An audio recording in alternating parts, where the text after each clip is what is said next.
Hello there, great people. I am Danielle Pierce, creator of Property Preservation Mastery and founder of Real Estate Profit Lab. As always, if you are brand new to the channel, wherever you are watching, please come in and say hi. Let me know where you're watching from. If you're a returning subscriber or viewer, welcome back. Be sure to hit the like, subscribe, and share button. Make sure you have your notifications turned on. All right. What else? I'll be here every night at 7 o'clock Central Standard Time over the next several days through February the 28th, introducing our newest product offering. It's called Side Hustle Heavy, and it is just such an amazing package and membership that, I'm just doing all I can to get the word out. All right. So with that being stated, what is Side Hustle Heavy? Great question. Side Hustle Heavy is, again, a membership. It's a membership package that we put together where everyone who registers gets an opportunity to attend a monthly detailed live training where I go into detail about one of the particular side hustles. There's a private Facebook community, and there's a copy of our ebook, Baby Steps to Financial Freedom. So essentially, anyone who's looking to create a 4-figure income stream, basically $1,000 and up per month, consistently over the next, within the next 60 days, this is going to be a great program for you to consider. And to do that, you would just need to head to sidehustleheavy.com. If you missed my video yesterday where I talked about my $342 month that happened in July of 2009, you can also find that video at sidehustleheavy.com as well. All right. So moving on. We talked about what's included. I wanted to drop a short video today to give you 5 reasons why you may not be ready to quit your 9 to 5. And I should know because I was laid off from my job in 2007, thought I was ready to be an entrepreneur. I was not, and I had to find that out the hard way. So I'm doing what I can to prevent anyone else from, making the same mistakes that I did. All right, so first things first, the number one reason, I'm pretty sure for most people, it's not necessarily the job that they hate. I think it's just the reliance on one stream of income that they actually do hate. So what I found is that people say, I hate my boss, I don't like my coworkers, my boss is not that smart, and on and on and on with this list of complaints. But really what it comes down to is the fact that you want to do other things and you can't because, your money is not where it needs to be. And so you are 100% reliant on one income stream. Now, I'm not the one to tell people things like, oh, you put all your eggs in one basket. You can't rely on no job just over broke, because the truth of the matter is you certainly can. And many people have done so, for years and been perfectly fine. And that's probably the case for many of you. I know for me, I lasted only 5 years in corporate America, but I certainly relied on it when I was there. So I'm not telling you that, you shouldn't rely on your job. But what I will say is that it is really, really nice to have options so that I think it frees you up mentally, and obviously it frees you up financially, but just being able to have that comfort in knowing that, okay, if something happens to this job, I'll be okay, or at least I have a plan, or at least I have a seed planted somewhere. I think that all those things are something to focus on. So I think that's the number one reason why you should not quit your job, is because, most of the time people need their job, right? Average American can't put their hands on $1,000 in a case of an emergency. I looked up the federal minimum wage the other day. It was, I think it's still $8.27 or $8.25 an hour. That's federal. So obviously states can do different things, and in some places it's higher, some places it's lower. But we all know that $15 an hour minimum wage is still it has a huge uphill battle, and it's still, a few years out before that's fully implemented. So yeah, I mean, it's difficult out here for many, many people. Moving on. I wanted to make the point that building a business from the ground up is very different than climbing the corporate ladder. Many people make the mistake of thinking that, wow, I am such a rock star at my job. I am a VP. I am an EVP, executive vice president. I've done all these great things. I've gotten all these promotions. I've gotten all these rewards, and I am just amazing. And that's probably 100% true.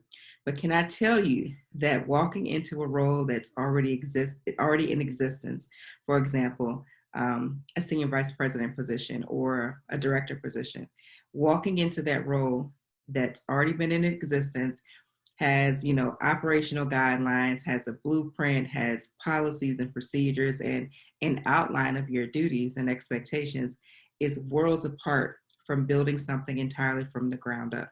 Again, not saying one is better than the other. I'm just pointing out that they're very different skill sets. So a lot of folks make the mistake of thinking that because they're a high performer in corporate America, that skill is going to translate into being a business owner. And what I found personally, now this might offend some people, but it happens to be the truth. Um, those people with corporate backgrounds typically are the worst, the worst um, entrepreneurs, at least in the beginning. They have a very difficult time transitioning, especially if they're used to making 100, 150, 200, $250,000 a year. They just have a very difficult time being able to picture themselves bringing in, that kind of money outside of a corporate position. And I'm not saying that there's anything wrong with those people. I'm just saying the mindset shift is a mother. And if you underestimate that, it's going to be to your detriment. It took me many years to get to the point where I finally stopped thinking like an employee and realized that, okay, I gotta build this thing out and create it and come up with, an income stream and a product and a service and the marketing plan and like all these different things. That's very different than walking into, even a CEO position that's again already there. So when you walk into the position, it's already laid out. When you leave, it's still going to keep going without a hitch most of the time, right? Because that's how it's designed to work. So that's reason number 2 why you're not ready to quit your job. Reason number 3 is that you might very likely have good health insurance. This is a big thing, especially in a place like America where we know the cost of healthcare is just absolutely insane and outrageous. So I pay $1,898 every single month for healthcare. And my deductible is, I think it's $7,000, y'all. So it's a pretty decent amount of money. And this is for, myself and my children barely go to the doctor, don't get sick. No one's had any hospitalizations or surgeries. No, I take that back. My 6-year-old, we actually spent a few days in the hospital a few months ago because she ran a fever for 9 days straight. It wasn't COVID. They actually don't know what it was, but couldn't break the fever. And obviously I tried for 4 days at home. And then after that, I was like, okay, well, something else has got to be wrong because I can't break this child's fever. So that was a pretty scary time. But my point is, healthcare is expensive here. I looked at the doctor bills I took them to get checkups not too long ago.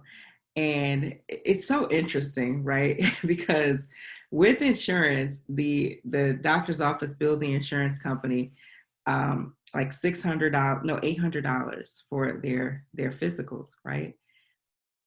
But when I didn't have insurance a couple years ago and I took them to get physicals and I paid out of pocket, it was $150. So I'm like, is this why insurance is so high? Because the doctors inflate the cost to bill the insurance company because they figure Blue Cross Blue Shield got it. And it's just this cycle of just honestly just bullshit, I think, that just never ends. So if you have good health insurance and you have children especially, or you have any type of medical conditions, you definitely want to strongly consider the fact that being self-employed, you'll lose that group coverage insurance. And you're not going to pay a couple $100 per month. You're going to pay close to a couple thousand if you have children and if you want a halfway decent plan. So that's just something to keep in the back of your mind. I don't know, I'm just talking. Number 4, this is a good one. So most entrepreneurs are broke. I saw a meme and it said, what did this meme say? It said, y'all still clock into a 9 to 5. And then it said chuckles in entrepreneurship. And, people were obviously laughing. And then somebody had commented and said, hey, why you laughing at people with 9 to 5s? I'm going to guess that most of your customers as a business owner are folks who have 9 to 5s. So you keep laughing, you're not going to have those customers. And I think that that's 100% accurate. I think it's super silly to be talking about people being on a corporate plantation. Now, people say that themselves, of course, that's on them. But to keep telling people that they're working on a plantation, for one, is ridiculous. For one, there's no comparison to working on a plantation. Like none of us knows what that actually was like in from a personal perspective. And for two, I mean, it's just dumb, right? Most entrepreneurs don't make any money. Most people on online courses don't make any money. Um, there's only 3% of businesses that hit, no, 3% of women-owned businesses hit the seven-figure mark. And for black women-owned businesses, I'm guessing that number is probably 0.5%, right? Of which I happen to be there now, but it took, 13, 14 years to get there.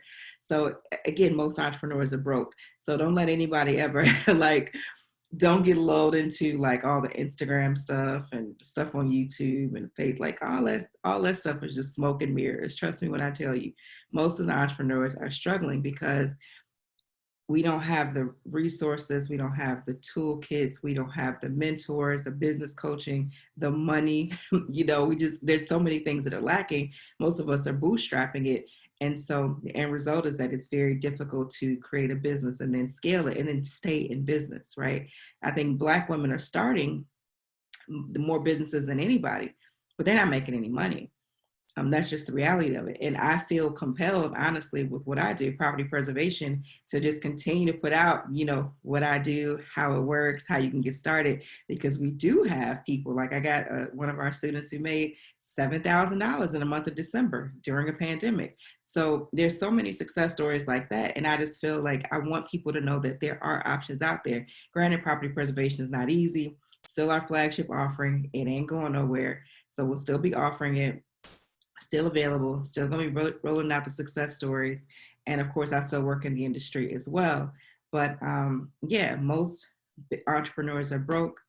Most Black women-owned businesses are not making any money. The reasons for that are myriad. We could spend another 3 hours talking about why they're not making any money, but nevertheless, that's the reality of the situation. So again, don't get lulled into a sense of, FOMO, fear of missing out, because you feel like everybody else is making money and you ain't, because you probably are making more money on your job. All right. And number 5, Hunty, a full-time entrepreneurship is not for everyone.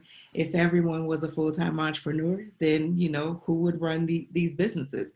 Which brings me to another point, which I should forget to bring up. Most Black-owned businesses are essentially folks who have bought themselves a job.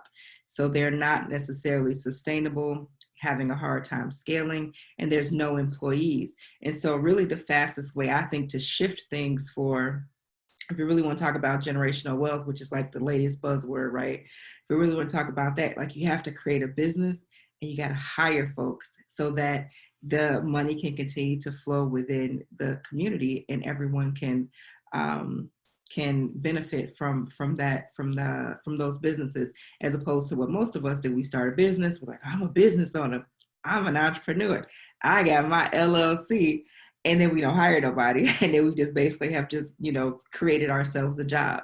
And again, I did that for many years. And my only employees now are my 3 children. So, and I'm an employee, so that's 4.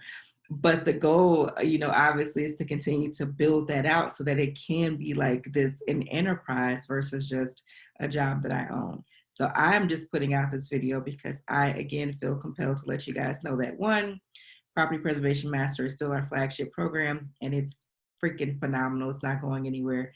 But 2, Side Hustle Heavy is our gap to those folks who really want to do preservation, can't come up with the money for the program, or they just have cold feet, because I totally get that. And I think you should have cold feet because it's going to be brand new. It's a new industry. Like, there's a lot of reasons to have cold feet. So if you feel like that, but you still want to bring in some extra money, 1,000 here, 2,000 there, then Side Hustle Heavy is going to be the way for you to do that, provided you're somewhat computer literate, you're tech savvy, you're familiar with using a mobile phone and mobile apps, and primarily just being able to utilize a computer. So I'm saying that up front, because I don't want people to register and then realize that all this stuff is basically, requires you to be behind the screen or be very familiar with using it, and then it's not a good value for that particular person. So you do have to be, computer literate, tech savvy, comfortable with mobile apps, be able to get paid electronically, things like that. But inside of the program, again, quick recap. You get access to our ebook, Baby Steps to Financial Freedom, which is over 30 legitimate side hustles. So that's included. There's also an overview of preservation and an overview of tax lien investing in that ebook as well. So ebook is like a crazy value by itself. And then from there, there's a monthly detailed live training, which I will be hosting. I'm going to go into kind of a step-by-step walkthrough of that particular side hustle for the month. And the third thing is the community, which is really what I think takes it to the next level, because community is really where all the magic happens. If it's a good community, if it's carefully curated, if there's a theme to the community, right, which there will be, because we work very hard to set those expectations up front. So again, I'm going to be going live through February 28th, 7 o'clock Central Standard Time, promoting and letting people know about, our Side Hustle Heavy membership offer. And then also just sharing with you some of my wins and losses over the course of the last 14 years, because, apparently I got a lot to say that I don't share as much as I should. And I'm working on changing that. So again, sidehustleheavy.com is where you want to head to. Over the next few days, I'll be talking about, being the savior of the family, or the family ATM. So if you're someone who feels like that is you're going to want to make sure you stay tuned and tune into those videos, because they're going to be pretty interesting. I'll talk about the side hustle that made me the most money, which is broker price opinions. I made $5,000 a month on average doing that. Plus, my highest month was $10,000. Again, I'll talk some more about the shift from employee to entrepreneur, some more about the shift to, finally hitting 7 figures in revenue in 1 year. So plenty of things I'll be talking about, my friends. So with that being stated, thank you guys so much for tuning in. Again, hit the like, subscribe, share button. And as always, visit sidehustleheavy.com to get caught up on all the prior videos, so you don't miss any of this tea that I'm spilling over the next few days. And love to see you guys inside of the membership. Can't wait to have you. All right. As always, sending you love, light, peace, blessings, grace, and clarity. All right. Bye-bye.